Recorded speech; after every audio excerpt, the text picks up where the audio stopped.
Hola, ¿qué tal? Buen día, profesores, profesoras, alumnos y participantes que nos acompañan dentro del marco de las actividades de la Semana Académica y Cultural 2022. Tengo el honor de poder presentarles al ingeniero Francisco Rolando Leja Izaguirre, quien nos impartirá la conferencia DevOps 101. Francisco es ingeniero en software por la Universidad Autónoma de Querétaro, cuenta con experiencia laboral en el área de sistemas en diferentes empresas como Westline, Softec y OCC Mundial. Por favor, demos la bienvenida al ingeniero Francisco Rolando Leja Izaguirre. Bienvenido, ingeniero. Muchas gracias. Buenos días a todos. Voy a empezar compartiendo mi pantalla para dar inicio, ¿de acuerdo? Si alguien me puede hacer el favor de confirmar que la ven correctamente. Se ve perfecto. Se ve perfecto. Muy bien, de acuerdo, gracias. Entonces, bueno, gracias por la presentación. Como bien mencionado, mi nombre es Rolando Leija, soy egresado de aquí de la Facultad de Informática. Es un dato curioso, pero hace 10 años estaba sentado donde ustedes están, en la última Semana Cultural en la que tuve oportunidad de formar parte. Y de acuerdo, nuestra agenda para el día de hoy incluye qué es DevOps y Site Reliability Engineering, conceptos claves de DevOps, requisitos y especificaciones. Vamos a ver un poco sobre el rol aplicado a la industria y finalmente vamos a pasar a la parte de preguntas y respuestas. Primero que nada, ¿qué es DevOps y Site Reliability Engineering? DevOps es una palabra compuesta que viene de Development y Operations. Es una combinación de filosofías culturales, prácticas y herramientas que permiten incrementar la capacidad de una organización para adaptarse a las necesidades del mercado. Un ejemplo de esto sería, por ejemplo, plataformas de streaming tipo Netflix, Prime Video. Netflix liberó una funcionalidad nueva en la cual permitió que los usuarios descargaran contenido para verlo de manera offline, directamente desde sus dispositivos. Entonces, eso para la competencia representa una necesidad de adecuarse y ofrecer una funcionalidad similar. Entonces, DevOps es una cultura que permitiría habilitar este tipo de adaptaciones al mercado, que al final de cuentas, todas las compañías, independientemente del mercado en el que formen parte, siempre buscan estar, mantenerse competitivas, y DevOps utiliza muchos conceptos y muchas herramientas para permitir esto. Los objetivos de DevOps en sí son buscar eliminar los hilos de los equipos de desarrollo y los equipos de operaciones como elementos aislados de la organización. Normalmente en una organización que no implementa conceptos de DevOps, se tienen como dos partes diferentes, el equipo de desarrollo y el equipo de operaciones. El equipo de desarrollo solamente se preocupa por implementar nuevas funcionalidades, liberar nuevos features, cambiar, no sé, la apariencia del sitio, diferentes elementos relacionados a la aplicación. Y el equipo de operaciones siempre es como un silo diferente en el cual solamente el equipo de desarrollo le dice, mira, ya está lo que necesito que esté en producción y ahora sí que no me interesa mucho cómo lo hagas, pero yo ya acabé mi trabajo y ahora tú haz el tuyo. Entonces, DevOps busca eliminar esta barrera que existe, digamos, implícitamente entre estos dos equipos. Se busca por medio de la implementación de tecnologías y herramientas para facilitar esta operación, hacerlas de manera rápida, de manera confiable. Y una de las grandes ventajas que tiene es que estas herramientas ayudan a los ingenieros a ser más independientes. Por ejemplo, provisionar infraestructura. En el caso del uso de tecnologías cloud, normalmente eso es un problema para los equipos porque un desarrollador a lo mejor no sabe provisionar un servidor de Windows o de Linux para alguna tarea que necesite hacer. Entonces, normalmente en el esquema de desarrollo convencional, teniendo esos dos hilos separados, representa un problema para el developer porque genera una dependencia para él. Entonces, esto es lo que se busca también minimizar con los objetivos de DevOps. Ahora, ¿qué es Site Reliability Engineering? Realmente no existe una distinción clara entre los dos roles. Son relativamente similares, son como complementarios. Esta persona, Benjamin Taylor Sloss, es el VP de Ingeniería de Google y él define Site Reliability Engineering como qué es lo que pasa cuando le pides a un ingeniero en software diseñar un equipo de operaciones.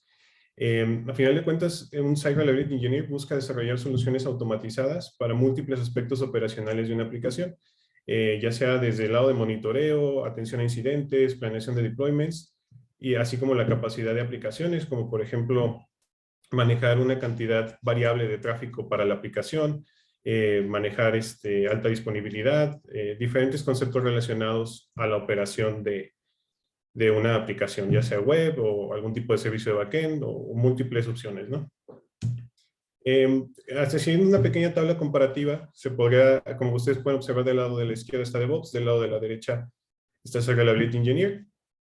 Como tal, DevOps es una cultura, mientras que Reliability Engineer es un rol. Busca DevOps reducir los hilos organizacionales, es eliminar esas barreras invisibles que existen durante el desarrollo de vida de la aplicación. Mientras que Reliability Engineer busca compartir la responsabilidad con los developers, utilizando las mismas herramientas y técnicas. Un ejemplo de esto pudiera ser el testing. Normalmente un equipo de QA se dedicaría a hacer el testing de toda la aplicación, por ejemplo, con pruebas unitarias, con pruebas de integración, con pruebas de estrés, pero buscando compartir esa responsabilidad con los developers, así como son encargados de generar el código de la aplicación y mantenerlo, también son ahora responsables ellos de implementar sus pruebas e incluirlas dentro del flujo de trabajo. Ahora, DevOps también acepta las fallas como parte del ciclo de vida de la aplicación, mientras que Reliability Engineering busca manejar todos estos incidentes y fallas y tratar de reducirlos al mínimo. DevOps busca implementar cambios graduales pero constantes. A lo mejor es una métrica que se utiliza, la cantidad de deployments de bug fixes de una aplicación, mientras que Reliability Engineering busca reducir el costo de las fallas, porque al final de cuentas una falla en un sistema se puede traducir a pérdida de dinero en el caso de que sea un sistema que es el núcleo del negocio. Puede traducirse en pérdida de dinero el hecho de tener downtime en una página web o en una aplicación. DevOps utiliza muchas herramientas y mucha automatización, al igual que Reliability Engineer, que busca minimizar el trabajo manual y busca beneficios a largo plazo. Normalmente uno de los dichos de un Reliability Engineer es que se debe automatizar el equivalente a un año de trabajo para que se vea un impacto de lo que se está trabajando realmente. DevOps busca también medir toda la tasa de fallas, errores y éxitos, igual que monitorear la aplicación, identificar códigos de botella, etcétera. Pero Reliability Engineer busca tener métricas más definidas como SLIs, SLAs o SLOs. Ahora, en cuanto a los conceptos claves de DevOps, podríamos utilizar este diagrama, que al final de cuentas es un ciclo continuo que involucra múltiples elementos para lo que es el deployment, la operación, tener feedback de lo que se está liberando, planear en base a ese feedback, volver a construir las aplicaciones y hacer uso de Continuous Integration para volver a empezar el ciclo nuevamente. Y a lo largo de todos estos procesos se lleva ahora sí que comunicación, que en este caso pudiera aplicarse como un rastreo de incidentes, identificar los bugs que tenemos para atenderlos y de esa manera incluirlos dentro de toda la fase de este ciclo para poder adecuarnos y liberar nuevas funcionalidades constantemente al mercado y eso que nos permita mantenernos competitivos. Dentro de los conceptos que van a formar parte de este diagrama existe una variedad de elementos. Todos estos por sí solos son un tema.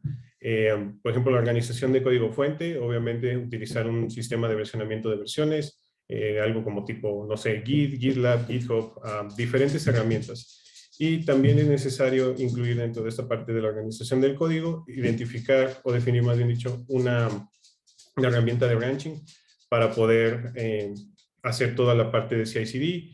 También se debe incluir la revisión de código por medio de los pull requests. A final de cuentas, si tenemos un repositorio de código y se mandan cambios, es importante que existan personas que sean responsables de verificar los cambios que se están mandando, tanto que sean un fix para la solución, en caso de que sea un bug el que se está tratando de resolver, debe de haber una revisión de este código para poder hacer uso de estas herramientas de una manera más consistente.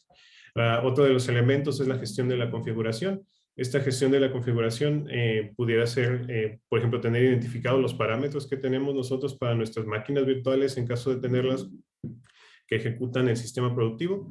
Pueden tener configuraciones específicas que necesitamos tener nosotros identificadas de una manera consistente para de esta manera poder replicarlas en caso de que necesitemos un escalamiento ya sea horizontal o vertical. El escalamiento horizontal se referiría a agregar más servidores con esa misma configuración, pero de la misma capacidad. Y el escalamiento vertical se referiría a agregar nuevos servidores de más capacidad de hardware. Otro elemento importante dentro de este diagrama y dentro de este ciclo de vida de DevOps para una aplicación es la gestión de builds. Esos builds, a final de cuentas, nosotros debemos de tratar de siempre tener un enfoque de construir una vez y deployar múltiples veces. Entonces, este elemento de la gestión de builds también es muy importante y posterior a los builds se pueden manejar como artefactos.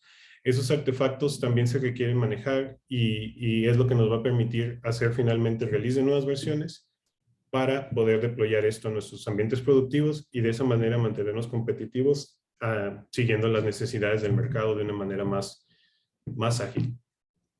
También dentro de este ciclo va toda la parte de la automatización de pruebas. Dentro de esa automatización de pruebas se pueden incluir pruebas unitarias, pruebas de integración, pruebas de estrés, análisis de código estático, diferentes herramientas que nos permitan asegurar que nuestro código sea lo que nosotros estamos esperando, que se comporte de la manera que requerimos, que pueda manejar carga y adicional a esto también se lleva la parte de CI/CD, que es integración continua y entrega continua, y la parte de los deployments. Por ahí a veces se confunde un poco el concepto de CI/CD. El CI se refiere más a la integración de código nuevo en nuestra base de código, y la entrega continua finalmente es el deployment y los procesos que tenemos nosotros para deployar esos builds y esos artefactos a través de los diferentes ambientes que tengamos para cada aplicación. Podríamos tener, por ejemplo, un ambiente de development, un ambiente de QA, un ambiente de UAT, un ambiente de preproducción y un ambiente de producción. Eso varía mucho de acuerdo a diferentes lineamientos que pueda tener el proyecto o el cliente, o inclusive cuestiones de budget. Si es posible para el cliente mantener múltiples ambientes, si es posible para el cliente mantener un ambiente para cada desarrollador, también esa es una opción que se tiene, pero todo está basado perdón, denme un segundito.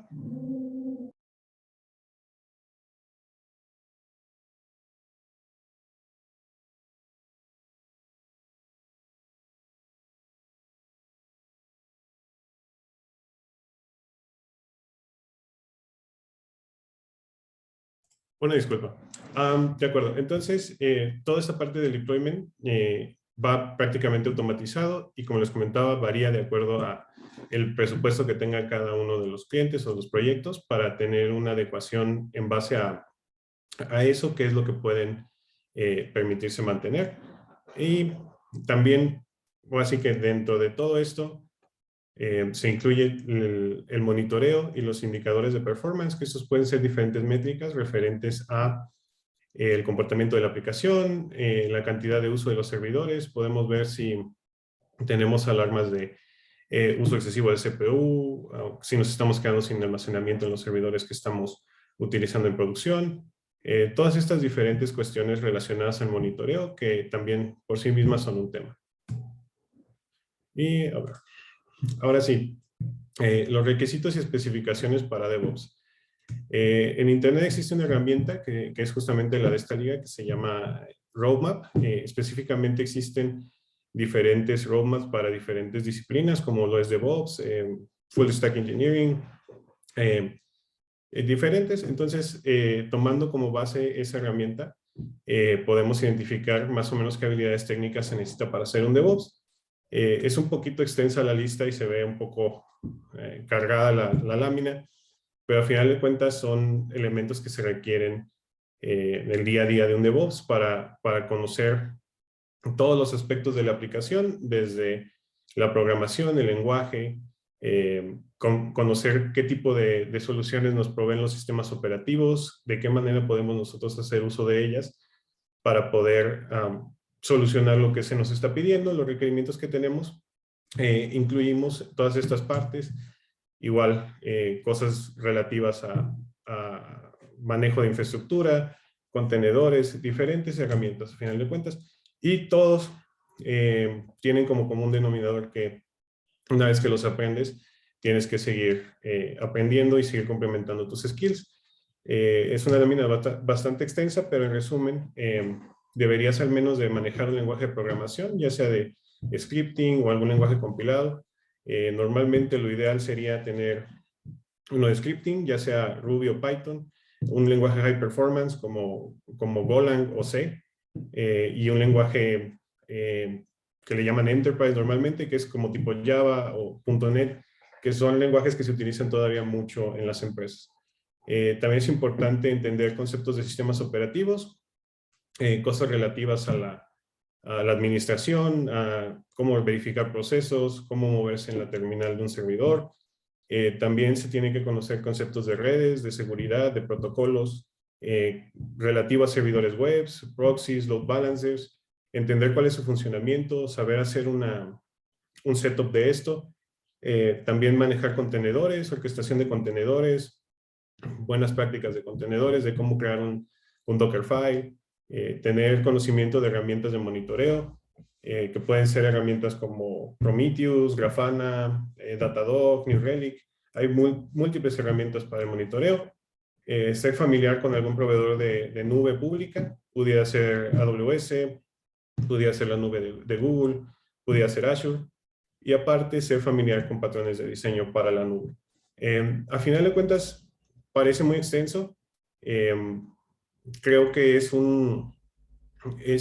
parte de observar todos los elementos que forman parte de una solución, no solamente preocuparse por el código, solamente preocuparse por el provisionamiento de una máquina virtual, o hacer un setup de red con todos los elementos como lo son subnets, públicas, privadas, salidas a internet.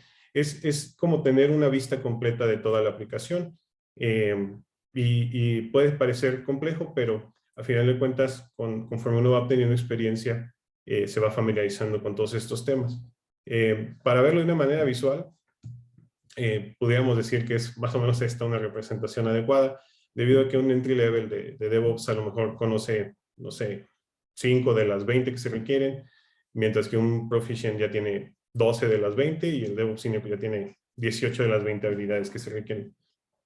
Es un poco complejo este tema porque normalmente durante la asignación a un proyecto pudieras ver una tecnología en particular, hacerte familiar con esa tecnología, pero en el siguiente proyecto puede que no trabajes con la misma tecnología. Entonces, una de las constantes es estar aprendiendo, estar saltando a cosas nuevas y no tenerles miedo para aprenderlas. Pero al final de cuentas, los fundamentos siempre son los mismos. Son las mismas aplicaciones trabajadas de manera diferente, con paradigmas nuevos, en este caso, todas las ofertas de cloud. Y eso es lo que nos permite ir avanzando en los skills que se van pidiendo para los diferentes niveles de un DevOps. Ahora, respecto al rol de un DevOps aplicado a la industria, las tareas comunes es ser responsable del estado, los cambios y el ciclo de vida de la infraestructura o de la aplicación. Te puede tocar estar de cualquiera de los dos lados, tanto en la parte de provisionamiento como en la parte de codificación. Pudieras estar todo a cargo de verificar el código, de verificar que tenga buenas prácticas, por ejemplo, implementar el uso de linters, tener inclusive pre-commit hooks para verificar que antes de que mandes un cambio se cumplan con ciertas especificaciones. Múltiples aspectos de los dos lados, tanto del lado de la infraestructura como con los servicios involucrados, y también del lado de la aplicación con todos los elementos que ésta incluye. También otra de las tareas comunes es identificar, resolver y prevenir problemas de rendimiento en diferentes niveles. Pudieras tener problemas de performance, de que una aplicación te está respondiendo lento, entonces tienes que ser tú capaz de identificar cuál es el cuello de botella. Puede ser que sea que la ubicación física de los servidores está muy lejos de tus clientes, entonces tienes que investigar de qué manera puedes, entre comillas, acercarlos para que puedan hacer uso de tu sistema sin vivir esa lentitud que pueda presentar. Ahora, a nivel de aplicación, también pudiera tocarte identificar un bug, tratar de replicarlo, reportarlo para los developers para que ellos lo atiendan y puedan darle una solución.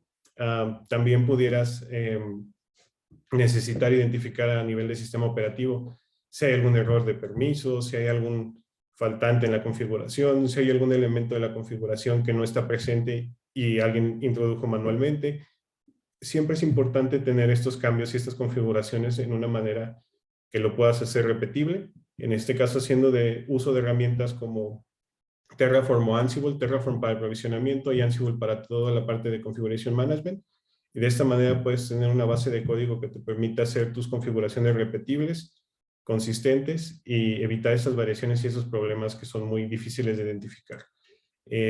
Automatizar el ciclo de vida de la aplicación para el equipo. Al final de cuentas, entre más esté automatizado el proceso de deployment, de pruebas, esto ayuda a mejorar la velocidad del equipo para que al final de cuentas un developer se pueda dedicar a desarrollar y trabajar features nuevos o corregir errores que existan ya en la aplicación. Toda esta automatización es la que va a permitir que se tenga un ciclo de vida de la aplicación robusto y que permita hacer deployments de manera consistente y adaptarse, al final de cuentas, más rápido a las necesidades del mercado. Otro de las tareas comunes es fomentar el uso de mejores prácticas. Esas mejores prácticas pueden ser referentes a múltiples niveles. Pueden ser referentes a cómo se provisiona la infraestructura, puede ser referente a cómo se manejan los repositorios de código, a qué tipo de branching strategy se va a implementar y por qué, cuál es mejor, en nuestro caso de uso. También se pueden manejar mejores prácticas para toda la parte del código, tratando de seguir principios básicos como el Don't Repeat Yourself, que a final de cuentas nos permite tener un código más limpio, también generar documentación, implementar a lo mejor el uso de un formato para los docstrings que tengamos dentro de nuestro código. Todos esos elementos a final de cuentas permiten tener una base de código más consistente, tanto del lado de la infraestructura como del lado de la aplicación. Y otra de las tareas comunes es escribir e implementar herramientas para mejorar el despliegue de aplicaciones. En dado caso de que tengas tú a lo mejor un CI/CD con un pipeline en Jenkins, puede haber pasos que son manuales, puede haber pasos que requieren utilizar un plugin, o en el peor de los casos te puede tocar desarrollar una manera de hacer el paso que necesitas desde Jenkins, haciendo uso de una herramienta como scripting.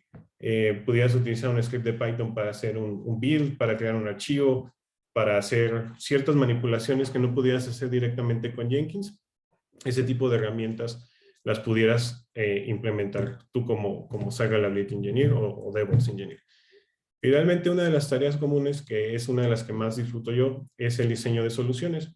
Ese diseño de soluciones significa que tú vas a tener el conocimiento de las reglas de negocio para generar una solución, involucrando múltiples servicios de AWS, conociendo cómo trabajan entre ellos y proveyendo, al final de cuentas, una solución que va a ser capaz de hacer match con los requerimientos del cliente. Esto yo menciono AWS, pero puede aplicar para cualquier tipo de nube pública o inclusive con arquitectura de aplicaciones on-prem.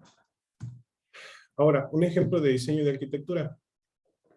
Partiendo de una aplicación web con persistencia de datos, es decir, que tenga algún tipo de almacenamiento, a lo mejor persistencia en cuanto a la sesión, a lo mejor manejo de archivos, nosotros tenemos un requerimiento que es tener alta disponibilidad, protección de ataques de denial of service, manejar contenido estático con una baja latencia y que pueda manejar una cantidad de usuarios variable, o sea, a final de cuentas que tenga escalabilidad. Entonces, tomando en cuenta estos requerimientos, nosotros pudiéramos diseñar una solución. Como les comentaba, en mi caso yo particularmente tengo experiencia con AWS. Entonces, para hacer ese diseño de esa solución, involucraríamos este tipo de servicios, que tomando en cuenta un flujo de izquierda a derecha, como se ve aquí con el Web Client, primero que nada necesitamos una ruta de un DNS, que ese DNS es el que va a estar resolviendo todas nuestras peticiones de parte de nuestros clientes. Ese es el elemento número 1 del diagrama. El elemento número 2 es un WAF. Ese WAF es un Web Application Firewall que nos va a permitir proteger la aplicación de exploits comunes de web, como SQL Injection, cross-site scripting, diferentes tipos de ataques que son relativamente comunes. Luego, en el punto número 3 de la arquitectura, pueden ver ustedes un CloudFront. Ese CloudFront es un Content Delivery Network, que eso, haciendo match con nuestros requerimientos, nos va a permitir el manejo de contenido estático y nos va a permitir tener mejor latencia para nuestra aplicación y evitar que tengan mucha lentitud los clientes. Ahora, en el punto número 5, estamos manejando un Certificate Manager, todo esto para facilitar el manejo de nuestras certificados de SSL, porque vamos a estar utilizando SSL. El elemento número 4, perdón, es un bucket de S3 que nos va a permitir almacenar el contenido estático y hacer backups de nuestra aplicación. El número 3 y el número 4 van a estar trabajando en conjunto para poder habilitar ese consumo de esos contenidos estáticos. Esos contenidos estáticos pueden ser una aplicación web estática con algo como React, pueden ser archivos de imágenes que vamos a estar distribuyendo nosotros por medio de ese CDN. Ahora, en esta parte de la izquierda, donde está todo encapsulado dentro de una VPC, pueden ustedes ver que tenemos una línea punteada, que esa línea punteada se refiere a un Availability Zone.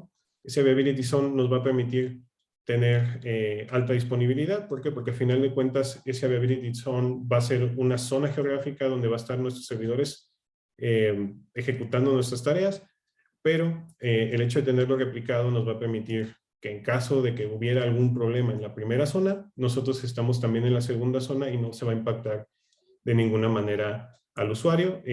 Dado caso de que tuviéramos un problema en la zona 1, nosotros podíamos hacer el switch con el elemento 6 de la arquitectura, que ese elemento 6 es un Application Load Balancer que nos va a permitir identificar que ya no estamos teniendo respuesta en nuestra primera Availability Zone y puede hacer el switch a la otra zona y de esa manera no impactará a nuestros usuarios. También pueden ver que tenemos unos cuadros que son un recuadro verde, un recuadro azul, que el verde representa una zona pública que está relativamente accesible. En esa zona vamos a estar utilizando un NAT Gateway, que ese NAT Gateway nos va a permitir darle acceso a Internet o salida a Internet a nuestras subnets privadas, que en este caso las azules son privadas. Pueden ustedes observar en el diagrama que tenemos una subnet para nuestra capa de web, una subnet para la capa de aplicación y una subnet para la base de datos. Final de cuentas, entre estas subnets debe de haber visibilidad. Inclusive, ustedes pueden observar aquí en el diagrama que estamos manejando autoscaling groups. El autoscaling group es una de las grandes ventajas de las ofertas de nube. Todas las nubes públicas tienen un equivalente a esta configuración. Ese autoscaling group nos permite no tener un sizing específico de nuestra aplicación. Es decir, en una arquitectura de trabajo normal o tradicional, por así decirle, se tendría que hacer un sizing. Ese sizing sería como identificar la cantidad de tráfico que vamos a manejar en nuestra aplicación.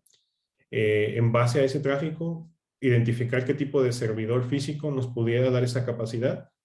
Luego se tiene que hacer la compra de ese servidor, hacer la instalación, hacer el setup, ponerle toda la parte de red, toda la visibilidad, asignar el dominio, el certificado. Pero al final de cuentas, ese esquema convencional está limitado. ¿Por qué? Porque está limitado al hardware que tú tengas, al hardware que hayas comprado y a que tu sizing sea correcto. Y muchas veces el sizing es una cosa difícil de hacer, puesto que no tienes una métrica real del uso que tiene tu aplicación. Tú pudieras esperar tener, no sé, una cantidad máxima de 100 peticiones concurrentes por segundo, pero resulta que tu aplicación se hizo famosa por, no sé, algún video viral o cualquier cosa y mucha gente la empieza a usar y tú no tienes capacidad para darles respuesta a todas las peticiones porque estás teniendo picos de peticiones de 10,000 peticiones concurrentes. Entonces, esa es una de las grandes maravillas de las ofertas de cloud, el hecho de poder utilizar este tipo de configuraciones de autoscaling en las cuales tú defines ciertos comportamientos para identificar cuando un servidor ya no tiene la capacidad para responder a todas las peticiones que está recibiendo, se agregan nuevos servidores que pueden hacer un escalamiento horizontal o inclusive puedes definir reglas para hacer un escalamiento vertical e incrementar la capacidad de hardware de esos servidores para, al final de cuentas, incrementar la cantidad de servidores y así mantener tus tiempos de respuesta definidos. No sé, si tienes un servicio de backend que tiene un tiempo de respuesta de 5 milisegundos, lo puedes mantener independientemente de la cantidad de peticiones que estés recibiendo. Igual aplicaría para las dos capas, que sería para la capa de web y para la capa de aplicación. Y ahora respecto a la capa de base de datos, estaríamos utilizando un servicio de RDS. Ese servicio de RDS es un servicio administrado de AWS, en el cual tú instalas un servidor, pero tú no te preocupas por nada del provisionamiento, sino simplemente le dices, ¿sabes qué? Yo necesito un MySQL, y ese MySQL se va a generar con las diferentes versiones, con una versión en específico que tú defines, pero tú ya no te preocupas de nada de la administración de ese servidor, tú no lo provisionas, solamente finalmente accedes a tu base de datos y esa base de datos está en clúster. Entonces, de esa manera tienes la posibilidad de tener una base de datos primaria y una secundaria, y eso te da la capacidad de tener inclusive la opción de mandar operaciones de lectura a uno de los nodos de clúster y operaciones de escritura a otro de los nodos de clúster, y finalmente entre ellos van a replicar esa información. Adicionalmente, en el punto 10 se pudiera implementar un sistema de caché, que ese sistema de caché permitiría que las peticiones que son más constantes o más comunes ya estén guardadas y no te representen mayor tiempo de consulta. Eso, a final de cuentas, también acelera los tiempos de respuesta a todos los niveles, desde la base de datos hacia los niveles de afuera, digamos hacia la izquierda del diagrama. Y el último elemento que pudieras incluir sería un FS. Ese FS lo pudieras tener como un almacenamiento compartido. En dado caso de que estuvieras manejando, por ejemplo, no sé, PDFs, que esos PDFs no cambian, no son dinámicos, pero necesitas compartirlos para alguna consulta que realizan tus clientes, pudieras mantener ese tipo de almacenamiento, que es como si fuera un tipo Network Drive compartido, y puedes mantener ahí el almacenamiento de diferentes archivos. Este es un ejemplo de una arquitectura, digamos, básica, cubriendo los requisitos que les planteé al principio, pero adicional a este tipo de arquitecturas hay muchos factores que se deben de tomar en cuenta, empezando, como lo mencioné hace rato, con el budget que tenga el cliente. Muchas veces no solamente se definen las arquitecturas por los requerimientos, sino que se definen también por el budget. Que al final de cuentas estos servicios son cobrados, como le dice AWS, Pay as you go. Entonces, si más usas, más pagas, y si no usas tanto, pues bajan los costos. Entonces, uno de los objetivos también que tiene un Site Reliability Engineer cuando está asignado a un proyecto es tratar de reducir los costos al mínimo o buscar en qué parte se pueden hacer ahorros. Este es una arquitectura de una aplicación web, digamos, convencional, pero adicionalmente también existen otro tipo de arquitecturas que son arquitecturas serverless. En este caso, pudiéramos hacer nosotros uso de lambdas, de API Gateway, de diferentes otros servicios que podemos implementar por la parte de AWS, que nos van a permitir hacer match con nuestros requerimientos, con costos mucho más bajos. Y bueno, eso es todo lo referente a este diseño.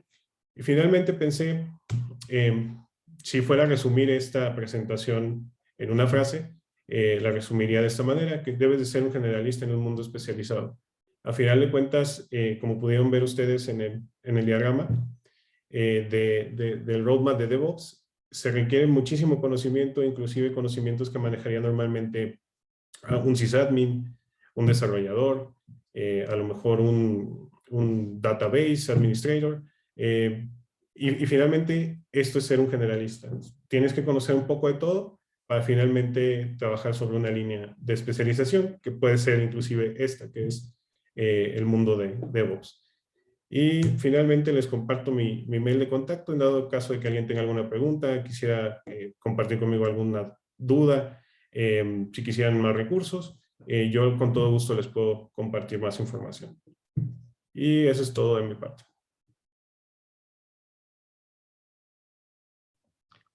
Ok, ¿hay alguna pregunta o algo que quieran comentar los que están aquí presentes? Sería muy grato escuchar alguna pregunta de parte de ustedes.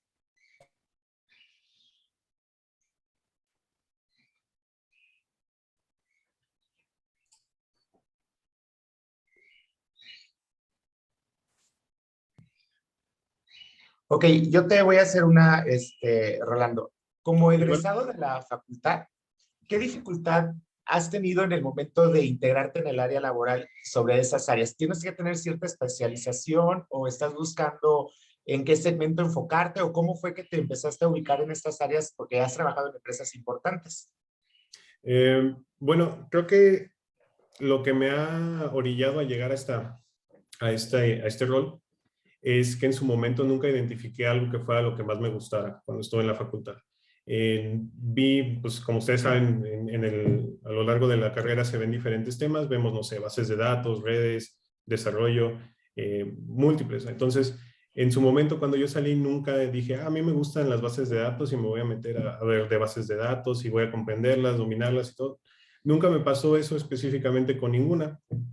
Entonces, cuando yo estuve trabajando, nunca estuve cómodo en los roles que tuve y cambié constantemente de roles. Por ejemplo, cuando estuve en mi primer empleo, empecé como analista frontend, luego me pasé a desarrollo, luego me pasé finalmente al área de operaciones, que fue donde me convertí en un DevOps. Entonces, esa búsqueda constante de nuevos retos es lo que me ha llevado a ser finalmente ya un DevOps Engineer. Ok, y mira, y sin embargo aquí tienes una pregunta en el chat de parte de Josué Álvarez que dice, bueno, él como ingeniero o estudiante de la carrera de ingeniería en software, ¿cómo puede aplicar o cómo pudiera enfocar estos conocimientos dentro de su área? Creo que ahí es importante tener en cuenta el roadmap que les compartí. La primera vez que yo vi ese roadmap dije, ay, eso no es cierto. Pero ya estando acá en este rol, corriendo en este rol, realmente lo que dice en ese diagrama es 100% real. Todos los elementos que están ahí incluidos forman parte del día a día en mayor o menor medida de lo que hace un DevOps o un Site Reliability Engineer. Sí son múltiples conceptos, son como múltiples roles que se tienen que absorber, pero diría definitivamente que una manera de empezar sería empezar a cubrir ese roadmap. Ese roadmap es legítimo, o sea, 100%. Ah, ok. Y mira, y también tienes la pregunta de Diego Iván Centeno que dice, para empezar a aprender AWS, ¿qué se requeriría para iniciar Python, SQL? ¿Cómo lo pudiera empezar a unirse a esos temas? Ok, respecto a AWS, recomendaría empezar por crear una cuenta de free tier. Esa cuenta de free tier es una cantidad de servicios a los que tú tienes acceso sin costo adicional, es digamos gratis, duran 12 meses y, y la manera de empezar sería haciendo tutoriales de AWS. A final de cuentas, por ejemplo, este diseño de arquitectura que yo les compartí es una arquitectura de referencia y esa arquitectura de referencia son proveídas por AWS, inclusive hay otro tipo de demos donde tú puedes empezar a familiarizarte con los servicios. Por ejemplo, en caso de que estuvieras trabajando con Python, como mencionaba en la pregunta, y estuvieras trabajando con un backend o un servicio REST con Flask o con Django, pudieras hacer como ejercicio para familiarizarte con AWS, hacer un despliegue de esto en la nube. Te pudiera involucrar múltiples servicios como API Gateway o Lambda, o si te quisieras ir por algún servicio de contenedores, te pudieras ir por ECS o IKS. Hay diferentes servicios a los que puedes acceder sin pago.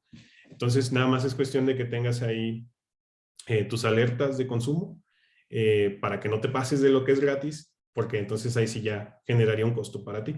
Pero eso podría ser una manera de aprender AWS, empezando haciendo pruebas de concepto de múltiples cosas que quisieras deployar. Una aplicación web, a lo mejor hostear un sitio estático, un servicio de un REST API.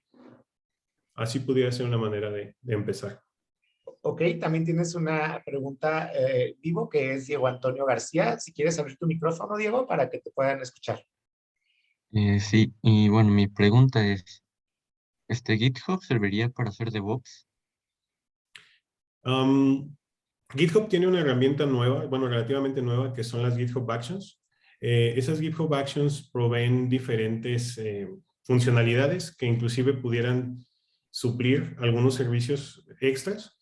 Por ejemplo, un Jenkins pudiera hacerte el deployment, pudiera hacer el build y pudiera hacer pruebas unitarias, por ejemplo. Pero lo que tiene de ventaja GitHub Actions es que ya está centralizado en un solo lugar.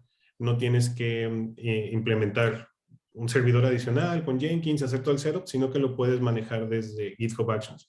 Entonces, GitHub Actions pudiera ser un complemento o un sustituto a diferentes conceptos de DevOps. Por ejemplo, esto de los pipelines, las pruebas automatizadas, todo eso lo pudieras llevar con eso de GitHub. Como tal, no diría que es un reemplazo, sino que pudiera ser parte de. Muchas gracias. Ok, también tienes una pregunta de Zach Valdés que dice, ¿qué recomendarías para alguien que va comenzando en el área o si existe algún vicio que se pudiera evitar dentro del desarrollo de las DevOps? Diría que el único vicio que pudiera identificar es estacionarse en alguna tecnología. Si te quieres casar con el manejo de algún servicio, eso para mí sería un vicio porque es bueno especializarse en adentrarse en las configuraciones de un servicio, pero el hecho de estacionarse y a lo mejor no querer cambiar la metodología de trabajo, los servicios con los que trabajas, ese podría ser un vicio. Al menos yo en la industria y en los roles que he ocupado, siempre esa ha sido la constante, el cambio. Dentro de los 2 años que llevo trabajando en mi último empleo en Wiseline, he tenido alrededor de 5 proyectos y en esos 5 proyectos nunca me ha tocado trabajar los mismos servicios ni de la misma manera. Entonces, para mí ese sería un vicio y evitarlo sería buscar constantemente conocer cosas nuevas, aprender nuevos servicios y al final de cuentas, pues de esa manera seguir avanzando. Ok, y una última, al parecer dice, ¿Docker se puede llevar de la mano con AWS? Sí, Docker como tal, el servicio de contenedores, tiene varios equivalentes en AWS. Hay diferentes maneras de manejar los contenedores. Eso también por sí mismo es un tema completo, que es todo lo de orquestación de contenedores. Hay diferentes herramientas que pudiéramos utilizar para esto. Los servicios que pudieras a lo mejor revisar para tener una mejor idea serían ECS, EKS y Fargate. Hay diferentes maneras de correr contenedores. Inclusive hay una manera, digamos, serverless, en la cual tú no te preocupas ni de un clúster, ni de provisionar ningún servidor. Simplemente le dices, esta es mi imagen, quiero que la utilices de tal lado y quiero que levantes tantas y tengas estas reglas, como tipo un Docker Swarm. Esa es otra de las opciones que se tienen. Pero esos 3 serían los principales con los que pudieras ver cómo llevar Docker con AWS.